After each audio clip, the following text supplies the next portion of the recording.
আওয়ামী লীগ নিষেধের দাবিতে গতকাল রাত ১০টা থেকে ছাত্র জনতা প্রধান উপদেষ্টার বাসভবনের ঠিক এই জায়গায় এসে জড়ো হন এবং রাতভর বিভিন্ন স্লোগান বিভিন্ন ভাবে তারা আসলে এই আন্দোলন চালান এবং এখন পর্যন্ত সেই আন্দোলন চলমান রয়েছে। এবং হাসনাত আব্দুল্লাহ তিনি আসলে ঘোষণা দিয়েছেন ঠিক আজ শুক্রবার জুম্মার নামাজের পর পানির ফোয়ারার সামনে তাদের যে আসলে পূর্ব ঘোষিত যে একটি মঞ্চ তৈরি করে আসলে আওয়ামী লীগ নিষিদ্ধের দাবিতে যে ঘোষণা সেটি আসলে সেখান থেকে দেওয়া হবে এবং সেই জন্যই কিন্তু আসলে সেখানে মঞ্চ তৈরি করা হয়েছে। এবং আমাদের ঢাকা পোস্টের পুরো টিম আসলে রাতভর এখানে সর্বশেষ আপডেট এবং সর্বশেষ খবর দেওয়ার চেষ্টা করেছেন। এবং আমাদের সাথে এই মুহূর্তে যুক্ত আছেন স্টাফ রিপোর্টার তামিম। আমরা একটু তামিমের কাছ থেকে জানতে চাবো আসলে গতকাল রাত থেকে এখানে কি হয়েছিল সেই বিষয়টি জানাবেন এবং বর্তমানে আসলে এখানে কি দেখতে পাচ্ছেন। মূলত আমি যদি বলতে চাই, সাবেক রাষ্ট্রপতি আব্দুল হামিদ তার দেশ ত্যাগের পর থেকেই কিন্তু আওয়ামী লীগ নিষিদ্ধের বিষয় এবং ছাত্র জনতার যারা জুলাই আন্দোলনে সম্পৃক্ত ছিলেন তাদের সামনে একটি বিষয় এসছে যে আওয়ামী লীগের এই অভিভাবক বা এই বর্ষিয়ান নেতা কীভাবে দেশ ত্যাগ করলেন। তার সাথে সাথেই কিন্তু আমরা দেখেছি তো অর্থাৎ গতকাল সকাল থেকেই কিন্তু আমরা দেখেছি যে একটি প্রতিবাদ মুখর অবস্থা কিন্তু সারা দেশে ছিল, যার বিস্ফোরণটা হয়েছে রাতের বেলা।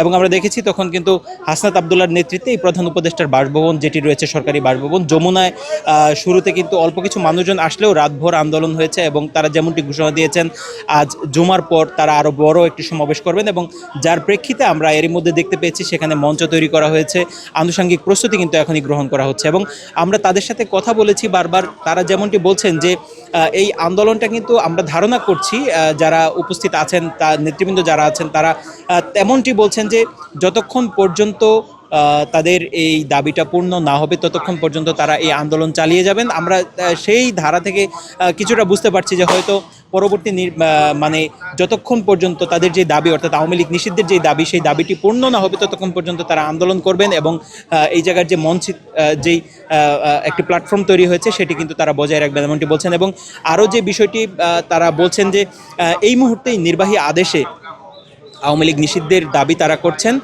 এবং যতক্ষণ পর্যন্ত তাদের এই দাবিটি পূর্ণ না হবে সারা দেশেই কিন্তু পর্যায়ক্রমে বিভিন্ন বিভাগীয় শহর এবং জেলা শহর থানা শহরগুলোতেও এই আন্দোলন ছড়িয়ে দেওয়া হবে এমনটি তারা বলছেন।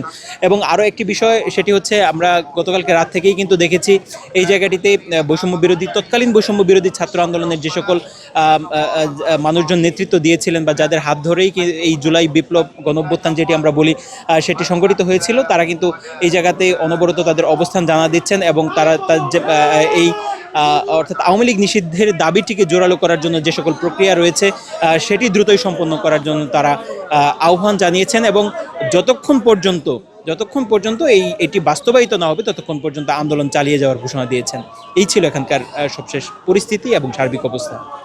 অসংখ্য ধন্যবাদ তামিম আপনাকে। এবং আমরা এই মুহূর্তে আপনাদের সাথে দেখারও চেষ্টা করছিলাম এবং আমাদের যে ঢাকা পোস্টের যে আরও সহকর্মীরা আছেন আমরা এই মুহূর্তে যুক্ত করতে চাই আমাদের সহকর্মী নিজস্ব প্রতিবেদক হাসনাত নাইমকে। এই মুহূর্তে আমরা হাসনাত নাইমের কাছে একটু জানতে চাবো। হাসনাত নাইম, আপনি তো এখানে আমাদের ঢাকা পোস্টের পুরো টিম রাত থেকে এখানে রয়েছেন, সেক্ষেত্রে সকাল থেকে আপনি আসলে কি দেখলেন একটু বলবেন এবং এখনকার আসলে পরিস্থিতি কি? আপনারা দেখেছেন রাত থেকেই এই আন্দোলন শুরু হয়েছে, এরপর সকাল থেকে আরও লোকজন বেশি আসা শুরু করেছে। শেষ পর্যন্ত সকালবেলা আমরা যেটা দেখেছি যে জাতীয় নাগরিক পার্টির দক্ষিণাঞ্চলের মুখ্য সমন্বয়ক হাসনাত আব্দুল্লাহ তিনি একটা সমাবেশের ডাক দিয়েছেন গণজমায়েত। সেটার জন্য এই মিন্টু রোডের পাশে পানির ফোয়ারার এখানে 5টি ট্রাকের উপর একটা ভ্রাম্যমাণ মঞ্চ তৈরি করা হয়েছে যেখানে নামাজের পর সমাবেশটা হবে। এরপরে এখানে সকালে আমরা দেখেছি যে আওয়ামী লীগ নিষিদ্ধের দাবিতে দুপুরের মধ্যে আওয়ামী লীগকে নিষিদ্ধের দাবিতে বাংলাদেশ জামায়াতে ইসলামের ঢাকা মহানগর দক্ষিণের সেক্রেটারি ডক্টর শফিকুল ইসলাম মাসুদ দাবি জানিয়েছেন। তারপরে অভিনেতা ও নিরাপদ সড়ক আন্দোলনের প্রধান ইলিয়াস কাঞ্চনের যে দল জনতা পার্টি বাংলাদেশ তারাও ছাত্রদের এই আন্দোলনের সাথে একত্রতা পোষণ করেছেন। এরপরও আমরা দেখেছি অনেক গরমের মধ্যেও তারা এখানে আছেন। বিভিন্ন স্বেচ্ছাসেবক দলের বিভিন্ন স্বেচ্ছাসেবক সংগঠন অনেকে এখানে পানি স্যালাইন বিস্কিট এগুলো দিয়েছে।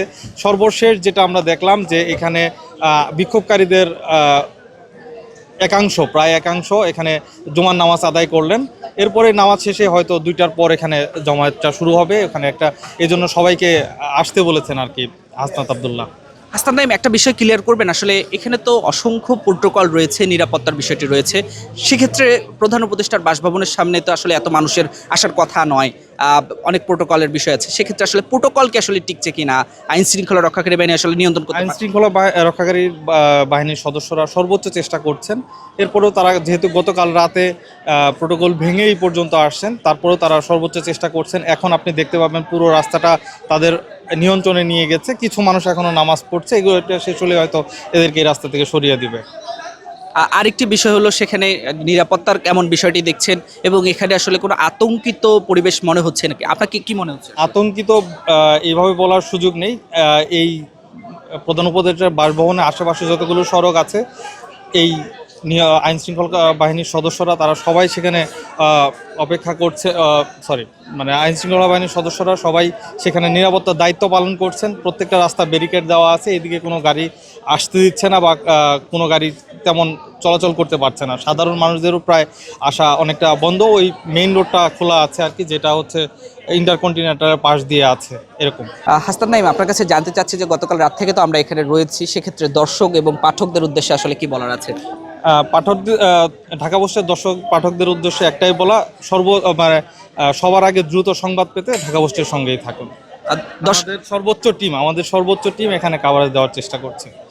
দর্শক, আমরা এই মুহূর্তে যুক্ত আছি প্রধান উপদেষ্টার যে বাসভবন, সেই বাসভবনের সামনে থেকে আমাদের দুইজন সহকর্মী আমরা কিন্তু যুক্ত করতে পেরেছি, এবং এই মুহূর্তে আমরা যদি আপনাদের জানিয়ে রাখি যে এখানে নিরাপত্তার বিষয়টি যেমন নজরদারি করা হচ্ছে, ঠিক হাসান নাঈম আসলে যেমনটি জানালেন যে এখানে ঠিক ছাত্র জনতার একাংশ কিন্তু এখানে এখন পর্যন্ত জুমার যে নামাজ সেটি কিন্তু আসলে আদায় করছেন, এবং অপর দিক থেকে আসলে সড়ক বন্ধ করার চেষ্টা করছেন আইন শৃঙ্খলা রক্ষাকারী বাহিনীর সদস্যরা, যেন আসলে প্রধান উপদেষ্টার বাসভবনের সামনে কেউ আসতে না পারে, আসলে তাদের সরিয়ে দেওয়ার চেষ্টা করছেন। এবং ঠিক পূর্ব ঘোষিত যে আসলে পানির ফোয়ারার সামনে হাসনাত নাঈমের ঠিক হাসনাত আবদুল্লাহর যে আসলে পূর্ব ঘোষিত যে দেশ, অর্থাৎ তিনি আসলে যেমনটি ঘোষণা দিয়েছেন যে সেখানে একটি অস্থায়ী মঞ্চ করে আসলে সেখানে আওয়ামী লীগ নিষিদ্ধের যে দাবি রয়েছে সেটি আসলে তারা সেখানে সেই সমাবেশ করবেন, এবং এই মুহূর্তে আমরা আপনাদের সরাসরি যুক্ত করেছি, এবং এই মুহূর্তে আমরা আপনাদের দেখানোর চেষ্টা করছিলাম প্রধান উপদেষ্টার বাসভবনের সামনে।